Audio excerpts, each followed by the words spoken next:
Hello বন্ধুরা, আমি তো আপনাদের সঙ্গে সবসময় বলি যে আমি সহজ সরল রেসিপি, ঘরোয়া রেসিপিগুলো আপনাদের সঙ্গে প্রেজেন্ট করি। এই দেখুন, এখানে আমি কাতলা মাছের একটা রেসিপি আজকে দেখাবো। আপনারা সবাই কেমন আছেন?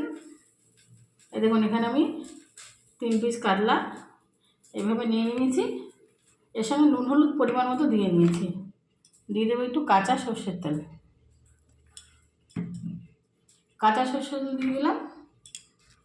তার সাথে দিয়ে দেবো একটু, দেখুন, একটা টমেটো দিয়ে দিলাম ভেঙে।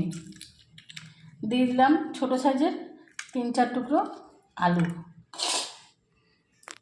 এবার দিয়ে দেবো, দেখুন, এটা একটা সম্পূর্ণ অন্য ধরনের একটা রেসিপি। 1 চামচ শুকনো লঙ্কা বাটা, 1/2 চামচ আদা বাটা, 1 চামচ জিরে বাটা, 1/2 চামচ ধনে বাটা। তারপর দিয়ে দেবো 1/2 চামচ গরম মশলা বাটা। এবার এটাকে ভালো করে ম্যারিনেট করে নিয়ে ফিরে আসছি। দেখুন বন্ধুরা, আমি একদম 10 মিনিট ম্যারিনেট করে এটাকে সুন্দর করে সব কিছু দিয়ে যা যা বললাম ম্যারিনেট করে রেখে দেবো। এবার কড়ার মধ্যে একটা শুকনো লঙ্কা, একটু গোটা জিরে, একটু গোটা তেজপাতা ফোড়নে দিয়ে দিলাম। এটা সম্পূর্ণ অন্য ধরনের একটা রেসিপি। দিয়ে দেবো একটু সর্ষের তেল।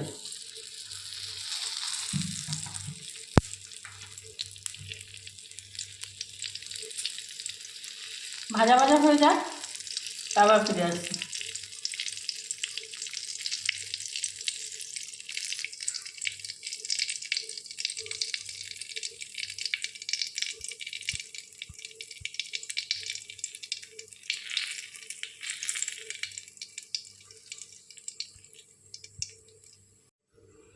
দেখুন বন্ধুরা, ভাজা ভাজা হয়ে গেছে। এবার আমি মাছটাকে এর মধ্যে দিয়ে দেবো।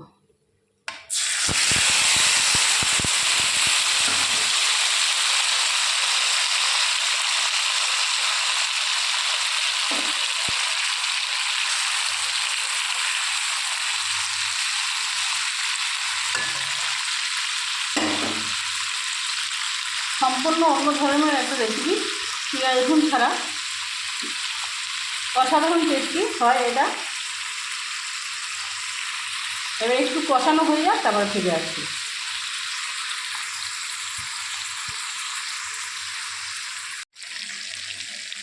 দেখুন, একটু ভাজা ভাজা হয়ে গেছে। এবার আমি তেলের মধ্যে একটু সামান্য দেখুন ডাল লাগছে তুলতে দিচ্ছি। এটা সম্পূর্ণ একটা অন্যরকম রেসিপি, ভাপাও ঠিক নয়, আলু দিয়ে নিরামিষ পোস্ত ছাড়া।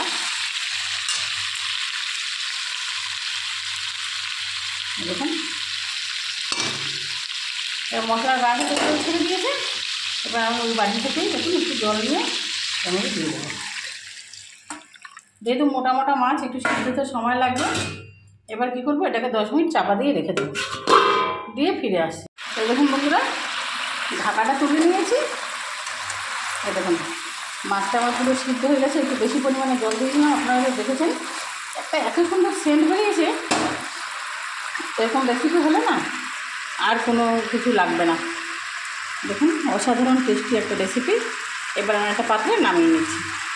আপনারা নুনটা একটু দেখে নেবেন। এই দেখুন বন্ধুরা, আমি একটা পাত্রে নামিয়ে নিয়েছি। এরকম এই সেন্টটাই নামানোর পরে এর গন্ধটাই বেরিয়েছে অসাধারণ। খুব ভিডিওটি যদি ভালো লাগে থাকে, লাইক কমেন্ট শেয়ার সাবস্ক্রাইব করতে ভুলবেন না। ধন্যবাদ।